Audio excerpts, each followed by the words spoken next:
우리 성경 말씀 보시겠습니다. 출애굽기 34장입니다.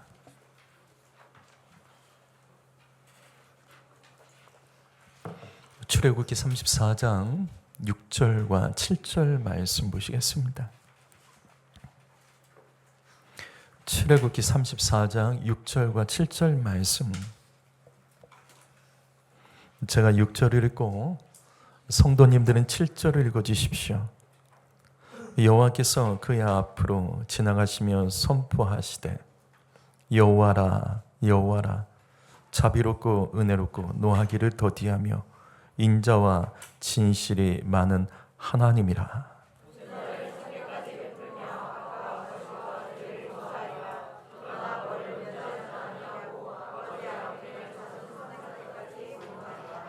아멘. 우리는 현재 사도신경에서 죄를 용서받는 것의 주제 중에 먼저 죄란 무엇인지 질문을 가지고 지지난 주일부터 오늘까지 이제 세 번째 말씀을 전합니다. 오늘은 성경에 기록된 죄에 대한 원어를 통해서 말씀을 전할 겁니다. 먼저 오늘 우리가 읽은 말씀 출애굽기 34장의 말씀은 출애굽기 32장부터 시작됩니다. 출애굽한 이스라엘 백성이 시내산에 도착했을 때 모세는 하나님의 부름으로 하나님으로부터 언약의 말씀 받기 위하여 40일간 시내산에 올라가 있었을 때입니다. 그래서 산 아래서는 모세를 기다리던 백성들이 있었는데 이 모세가 빨리 내려오지 않자 불안해하며 결국 이들이 이렇게 합니다. 출애굽기 32장 1절을 보시면 이때 이스라엘 백성들은 애굽에서 살아온 기질이 그들 안에 올라오는 겁니다. 그래서 우상을 만들자고 아론을 부추겼고 이렇게 해서 금송아지 우상을 그들이 만들게 됩니다. 근데 이 말씀 보시죠. 백성들이 만든 금송아지 우상은 우상 숭배를 하려고 만든 것은 아닙니다. 이들은 하나님을 형상화해서 이스라엘 진영 가운데 두며 불안과 두려움과 두려워하는 백성들을 달래려고 했던 용도로 처음에는 만들었습니다. 하지만 의도와 달리 이스라엘 백성들은 금송아지를 만들고 그것을 둘러싸고 애굽 땅에서 봤던 그대로 우상 숭배에 빠지게 됩니다. 당시에는 십계명이 없었습니다. 그렇기 때문에 이스라엘 백성들은 우상을 만드는 것에 대한 큰 경각심이 없었던 겁니다. 그리하여 출애굽기 32장 19절 말씀, 이때 모세가 하나님께 받은 십계명 돌판 2개를 가지고 시내산에서 내려옵니다. 그런데 이스라엘 백성들이 금송아지를 만들고 거기에 우상 숭배를 하며 춤추고 있는 것을 보게 됩니다. 그래서 화가 난 모세는 십계명의 2 돌판을 금송아지에 던지면서 이때 십계명의 2 돌판이 깨집니다. 그리고 출애굽기 33장 3절 말씀, 이 같은 우상 숭배에 대하여 하나님께서는 그동안 이스라엘 백성들이 틈만 나면 하나님과 모세를 향하여 원망 불평했던 그들을 향하여 진노하십니다. 그리고 말씀하세요. 너네끼리 가라. 난 너희와 함께 가지 않겠다. 너희끼리 가려면 가라. 나는 너희와 함께 하지 않겠다. 버림받는 거죠. 하지만 모세가 이때 중보 기도로서 하나님의 백성이 용서해달라고 엎드려 간구합니다. 그래서 주님은 용서하시며 깨진 십계명 2 돌판을 다시 만들어 주시면서 하셨던 말씀이 바로 오늘 말씀 출애굽기 34장 6절입니다. 읽어볼까요? 읽어봅니다. 시작.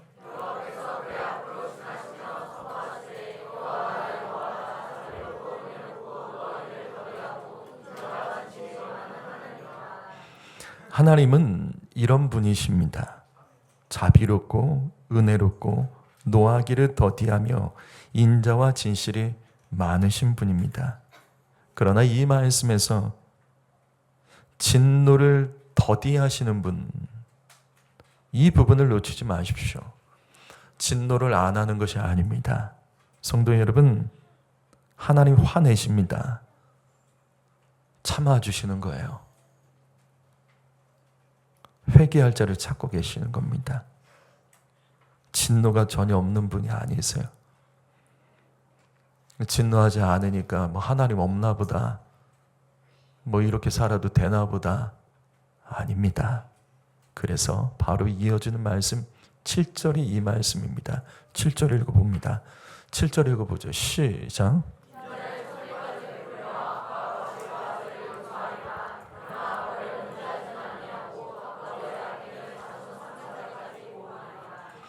이 말씀은 십계명의 2계명에 들어있는 말씀입니다. 하나님을 사랑하고 그 계명을 겸손히 지키는 자는 악과 과실, 죄를 용서해 주신다. 천대의 은혜를 베풀어 주신다. 그러나 반대의 경우 하나님 멀리하고 말씀 계속 무시하면 너희 3대에 끝난답니다. 3대. 3대면 끝난다는 거예요. 부모 여러분, 잘 들어주십시오. 부모가 자녀에게 물려줄 수 있는 최고의 유산은 부모가 예수 잘 믿는 겁니다. 여러분, 예수 잘 믿으셔야 돼요. 그게 자녀에게 유산이 됩니다. 부모가 예수 잘 믿으면 반드시 자녀들에게 복이 있습니다. 어떻게 예수 믿는지, 이런 상황에서 어떻게 시험에 들지 않은지, 이런 상황에서 어떻게 고난을 이기는지 보여주세요. 또 예배 똑바로 드려. 말만 하지 마시고 뒤에서 감시하면서 찌르지만 마시고 차라리 앞에서 보여주세요. 예배는 이렇게 드리는 거야. 자리는 어디에 앉는 거야. 찬양은 이렇게 하는 거야. 그 가정 반드시 하나님께서 천대 복을 주십니다. 그런데 이 말씀에서 이 땅에서 우리가 저주받게 만드는 죄가 무엇인지 3가지를 딱 집어 말씀하십니다. 그것이 악과 과실과 죄입니다. 이 3개의 단어는 원어로 다 다른 단어예요. 그러니까 의미가 다 다르다고요. 죄란 무엇일까? 오늘 우리는 이 3단어, 주님이 딱 1000대까지 복을 주시기 위해 주신 이 말씀 안에 1000대까지 복을 받지 못하는 삶을 살게 되는 사람들의 죄, 악과 과실과 죄가 무엇인지 이 말씀 원어로 보겠습니다. 그리고 우리가 삶에서 스스로 당당하게 범하고 있는 이 죄들에 대해서 그것이 얼마나 심각한 것인지 또 회개할 수 있는 기회를 얻고자 합니다. 첫 번째로 죄는 아본입니다. 아본. 여기 첫 번째 여기 악은 히브리어로 아본입니다. 이 단어는 삐뚤어지다는 뜻이에요. 삐딱하다. 굽어 있다는 겁니다. 성도 여러분, 삐뚤어지는 것, 마음과 생각과 행동을 삐딱하게 하는 것, 그게 죄입니다. 너 왜 이렇게 삐딱하니? 말하는 것, 행동하는 것, 생각하는 것, 너 왜 이렇게 삐딱하니?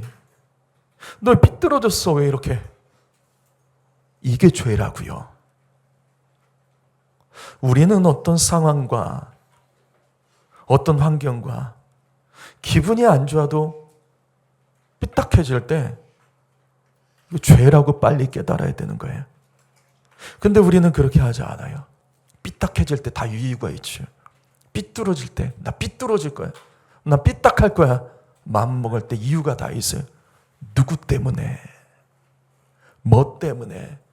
그때 그것 때문에 내가 이러는 거야. 아니라고요. 죄는 우리를 삐뚤어지게 하고 삐딱하게 만듭니다. 죄는 우리에게 인내하지 못하게 하고 그래서 삐뚤어지게 만들어요. 예수 믿으면서 삐뚤어지지 마십시오. 지금 이 안에 삐딱한 마음으로 고개도 삐딱하게 하고 앉은 자세도 삐딱하게 앉아서 그렇게 예배하는 사람이 있다면 분명 이유가 있을 거예요. 그러나 아닙니다.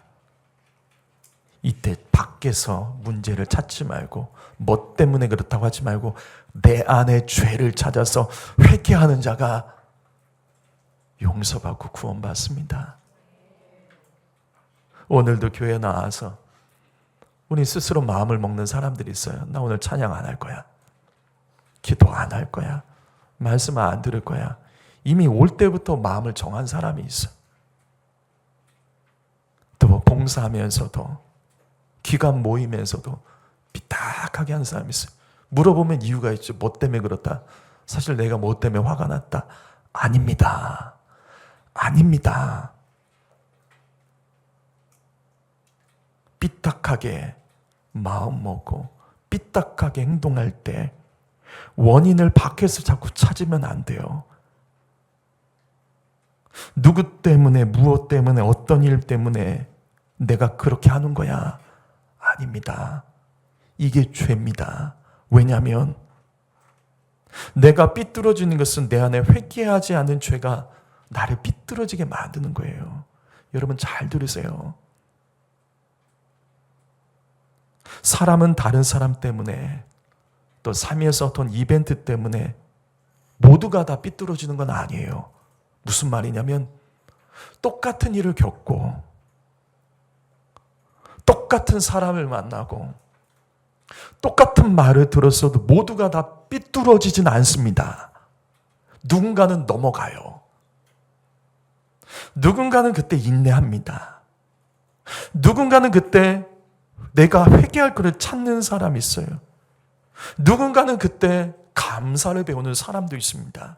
다시요. 내가 삐딱할 거야. 그래서 나는 삐딱할 거야. 나는 삐뚤어질 거야. 아니라고요. 누구나 다 그렇게 하진 않는다는 거예요.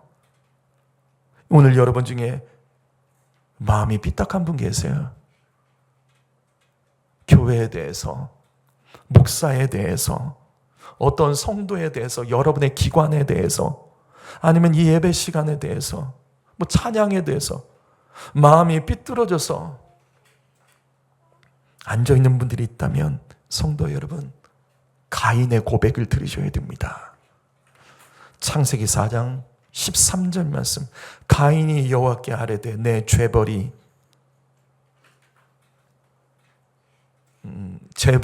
지기에 너무 무거우나이다. 여기 죄벌이 똑같은 단어입니다. 아본. 다시 말해서 죄라는 단어의 이 아본이라는 단어는 삐뚤어지다는 뜻도 있지만 죄벌의 뜻도 있어요. 이 두 가지 뜻을 다 가지고 있다고요. 무슨 말입니까? 삐뚤어지고 삐딱하면 벌 받습니다. 그러면 내 마음이 시원해지는 것이 아니고 다른 사람이 눈치 보면 나에게 굽신굽신 거리는 게 아니라 그건 죄이기 때문에 나는 죄의 벌을 받게 된다는 거예요. 그게 가인의 고백입니다. 아본, 하나님 아본이 너무나 무겁습니다. 삐뚤어지면 벌 받습니다. 우린 여기서 가인이 왜 동생 아벨을 죽였는지를 알 수가 있죠. 가인이 아벨을 죽인 이유는 삐뚤어져서 그런 거예요. 하나님이 가인의 제사를 받지 않는 것 때문에 가인이 삐뚤어졌어요. 삐딱해졌어요. 그러면 질문합니다. 그럼 질문할게요. 하나님이 가인의 마음을 삐뚤어지게 만든 거예요? 하나님이 가인의 마음을 삐뚤어지게 만든 겁니까? 원인 제공을 하나님이 했으니까 하나님이 잘못한 거예요? 성도 여러분, 다시 질문합니다. 우리의 오늘도 마음이 삐뚤어져서 예배하는 성도가 있고 삐뚤어져서 얼굴까지 표정도 삐뚤어지는 성도가 있다면 그 이유가 뭐죠? 정말 원인이 밖에 있다라고 생각하십니까? 아니라고요. 앞에서 말씀드렸잖아요. 똑같은 상황에서 똑같은 경험을 해도 누군가는 안 넘어진다고요. 누군가는 그때 인내한다고요. 누군가는 회개할 걸 찾고 누군가는 그 속에서도 감사를 찾아서 넘어가는 사람도 있습니다.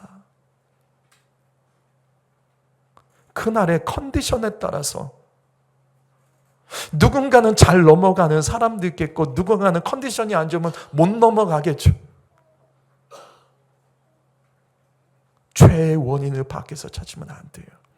내가 삐딱해질 때 그 이유를 자꾸 밖에서 찾으면 이건 해결이 안 돼요. 밖에서 찾을 문제가 아니에요. 삐딱해지는 것은 내 안의 죄입니다.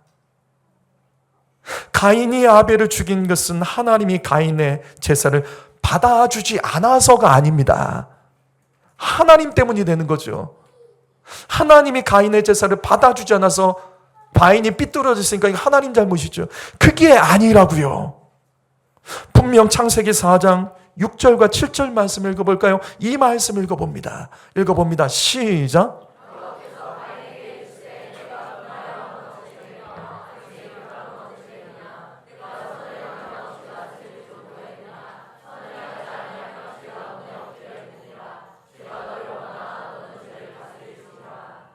하나님 말씀하십니다. 너의 분하여 함이 어찌 됨이냐? 네 안색 얼굴 표정의 변함이 어찌 됨이냐?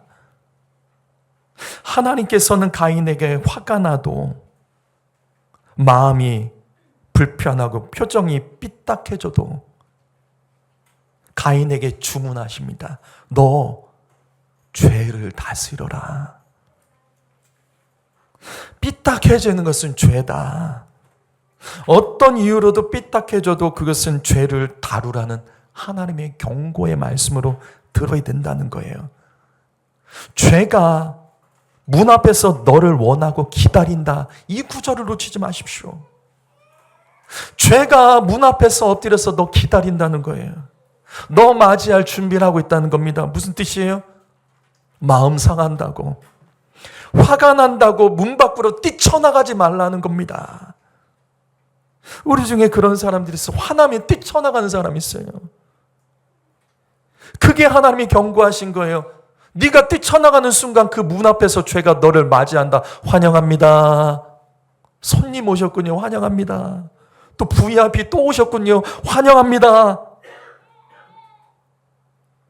성도 여러분, 우리 중에 마음이 상하고 삐딱해 있는 성도가 있습니까? 그래서 예배가 온전히 하나님께 올려드리지 않고 찬양이 안 되고 말씀이 막히고 관계가 묶여있고 표정이 이렇게 가인처럼 일그러져 있는 성도가 있다면 오늘 이 하나님의 음성을 들으셔야 됩니다. 죄가 문 앞에서 엎드려 있습니다. 우리를 기다리고 있다고요. 우리를 맞이하기 위해서 죄가 문 앞에서 기다리고 있습니다. 삐뚤어진 상태로 나가지 마십시오.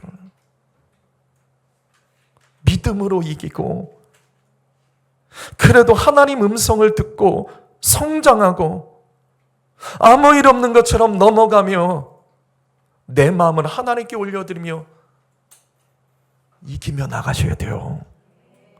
다시 창세기 4장 13절 말씀, 결국 삐뚤어지면 반드시 무거운 형벌을 받습니다. 왜?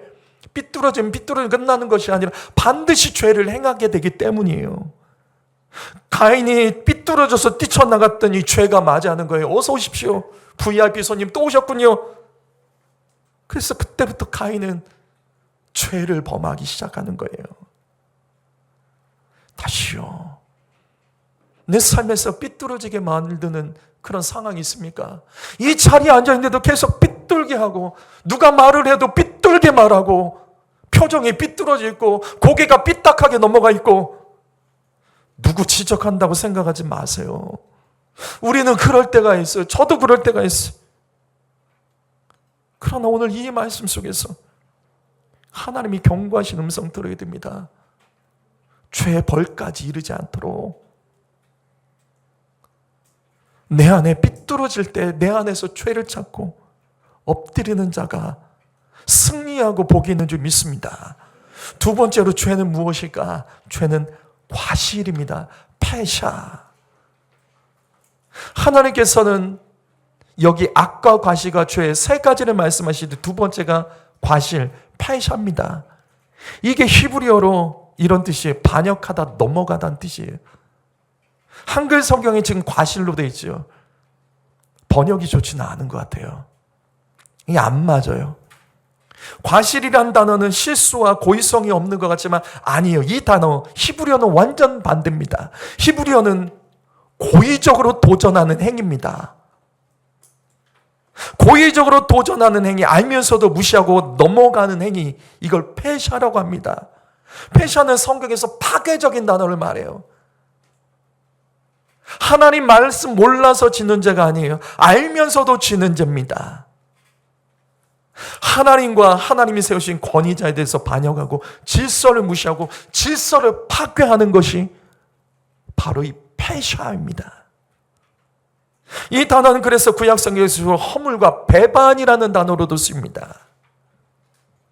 단순히 실수가 아니죠. 고의적이고 파괴적인 죄가 패샤입니다. 알아요. 우리는 알아요. 이렇게 하면 안 된다는 거 알면서도 하는 거, 그게 죄입니다. 여기 패샤예요. 그래서 이 단어는 성경에서 반드시 무엇과 연결이 되냐면 회개의 긴박성과 연결되는 단어입니다. 회개가 바로 강조되는 단어가 바로 이 단어예요. 이건 넘어가면 안 돼요. 파괴적인 거기 때문이에요. 빨리 회개하지 않으면 심판에 이른 무서운 죄가 바로 여기 패샤라는 단어예요. 그래서 시편 32편 1절 말씀 보시면 허물의 사함을 받고 자기의 죄가 가려진 자가 복이 있다. 여러분, 이 말씀에서 무엇이 보십니까? 이 말씀에서 여러분은 무엇이 보십니까? 잘 보세요. 이 패샤는 가려지지 않습니다. 이건 가려지면 안 되는 거예요. 왜냐하면 다시요, 이건 고의적인 반역이고 말씀을 듣고도 무시하고 넘어가는 죄이기 때문에 빨리 회개해야 되는 단어예요. 성도 여러분, 우리 안에 패샤의 죄는 무엇입니까? 알잖아요.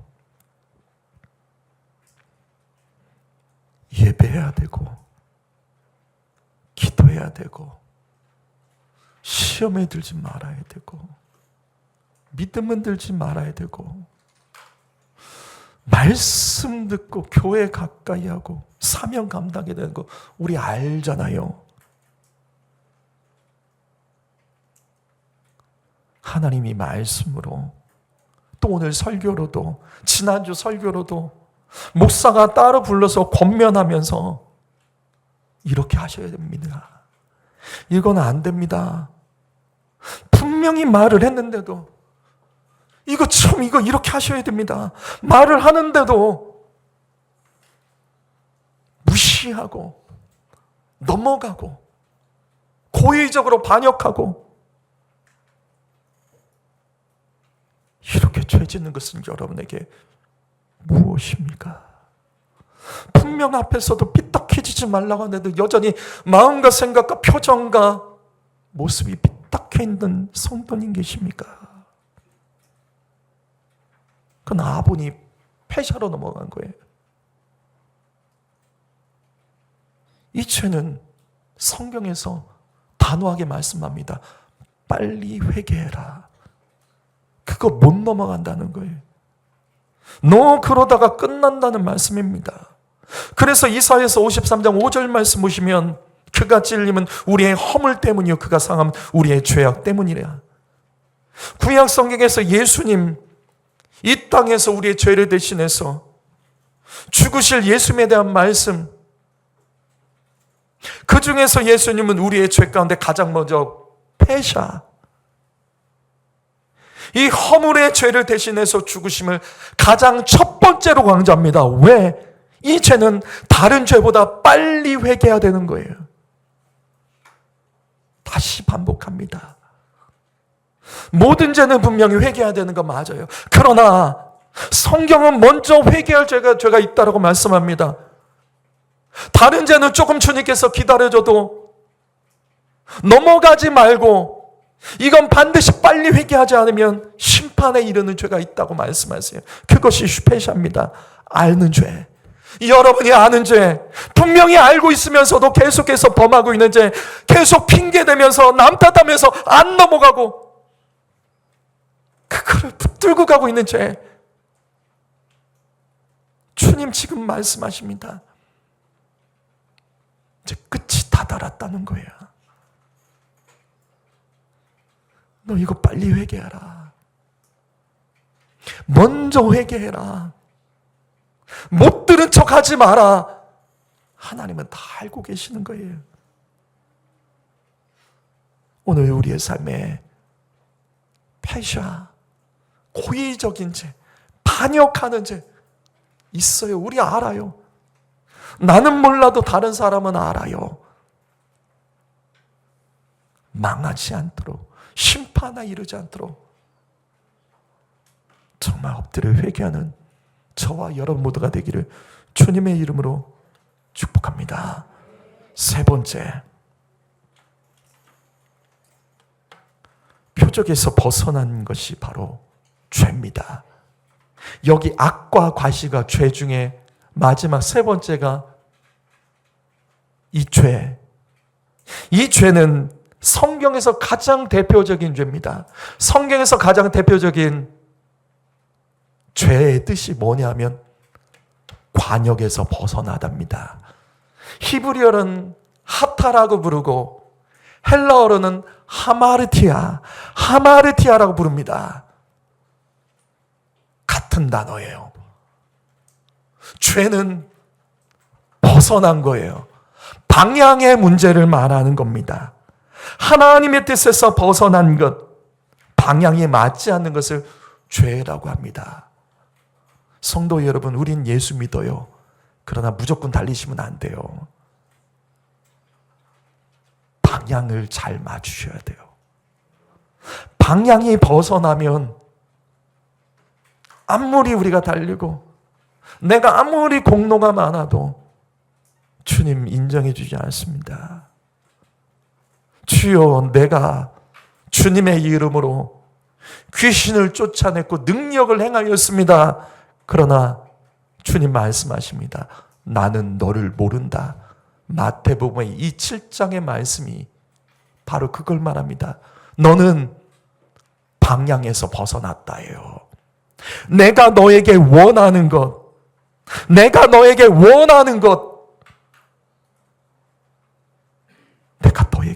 말씀으로 너에게 가르친 거, 너 다른 건 못해도 이거 해야 되는데 넌 네가 하고 싶은 대로 했다는 거예요.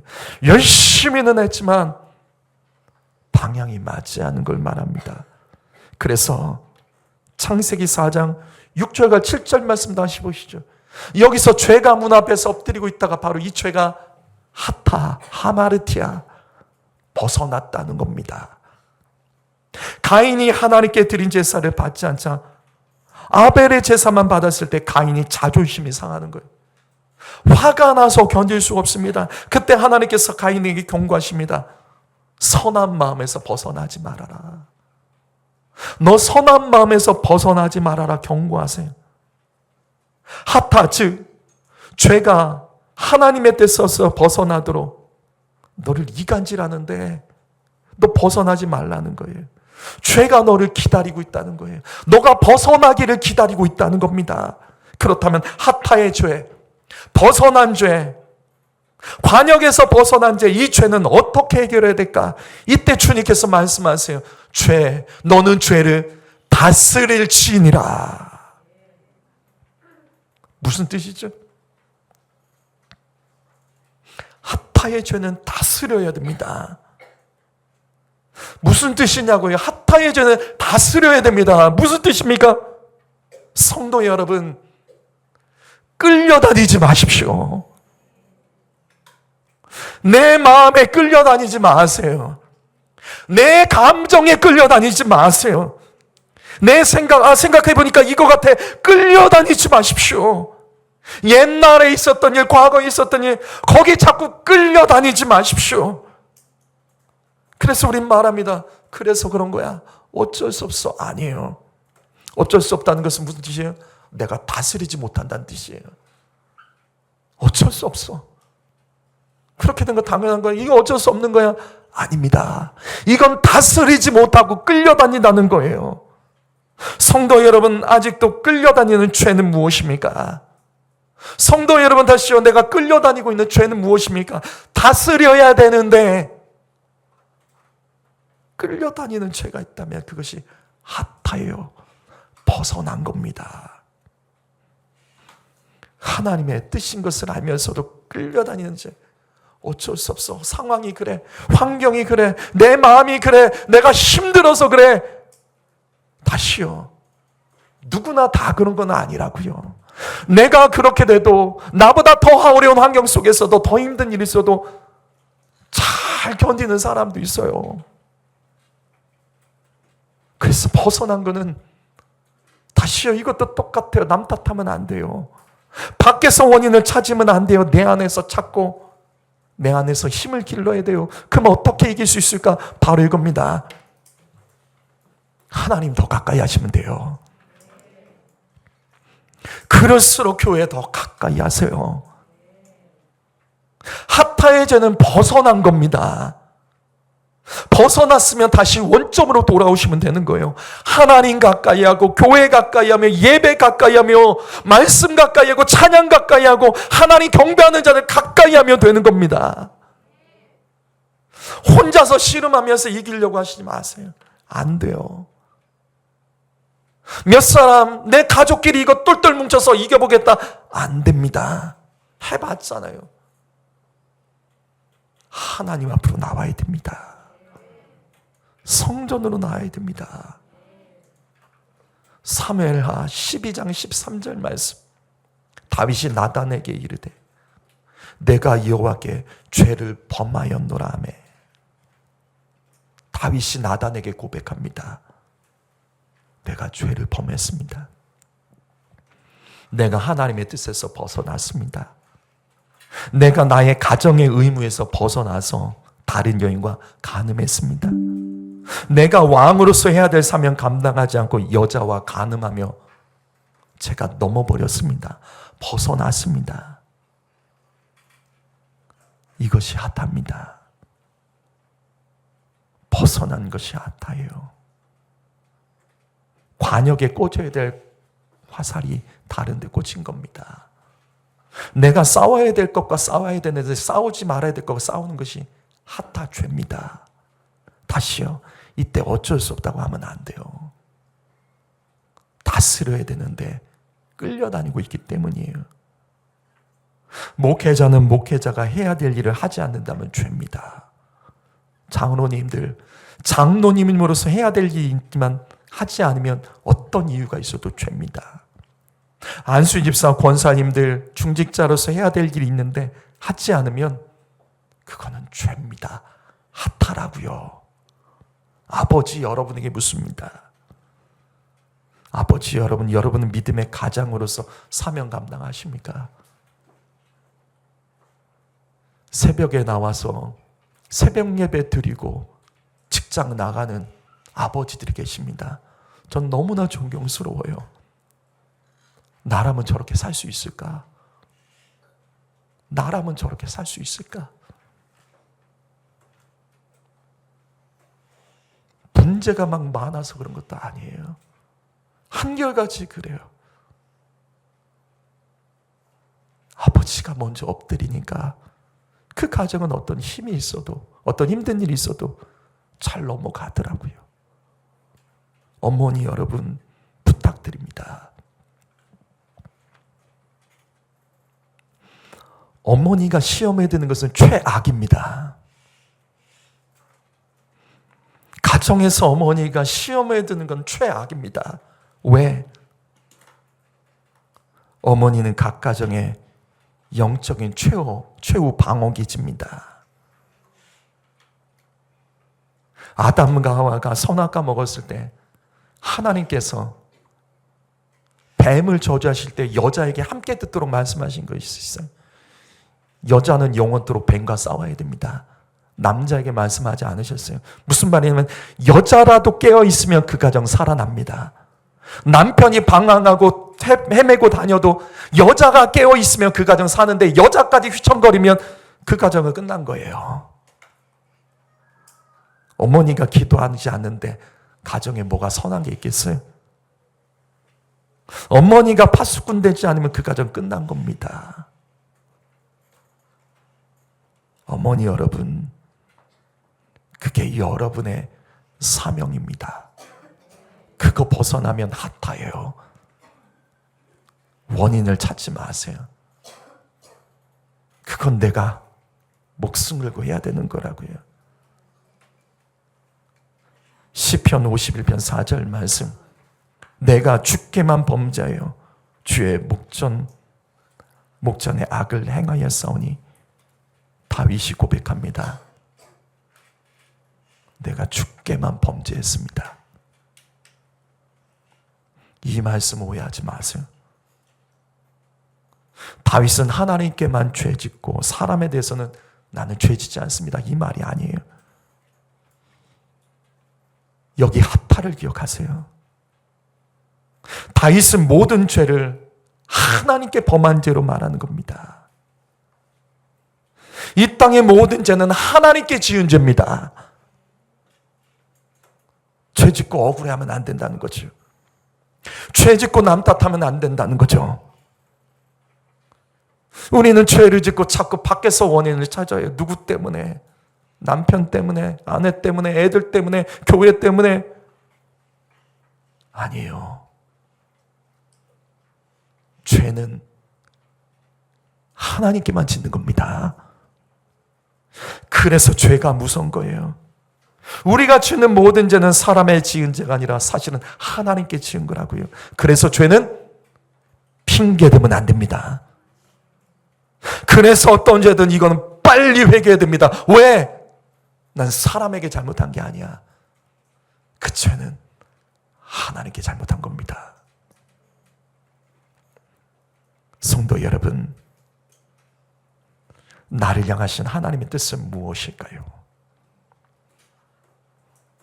가정을 세우시고 자녀를 주신 하나님의 뜻은 무엇일까요? 무언가 하기 전에, 무언가 결정하기 전에 하나님의 뜻을 발견하세요. 여기서 벗어나면 죄입니다.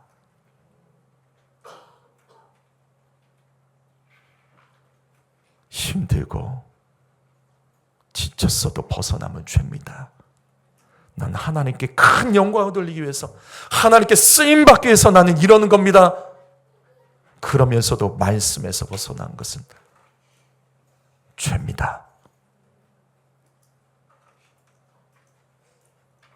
죄는 우리가 살면서 그냥 잘못한 것이 아니라, 저는 이 말씀 무서워요. 다 하나님께만 범죄한 거예요. 오늘 우리는 이 말씀 앞에서 정직하게 엎드려야 돼요. 하나님, 내가 하나님께 잘못했습니다. 이 마음만 갖는다면 어떤 죄가 우리를 미혹하든지 우리는 그것 때문에 휩쓸려 넘어가지 않게 될 거예요. 기도하겠습니다.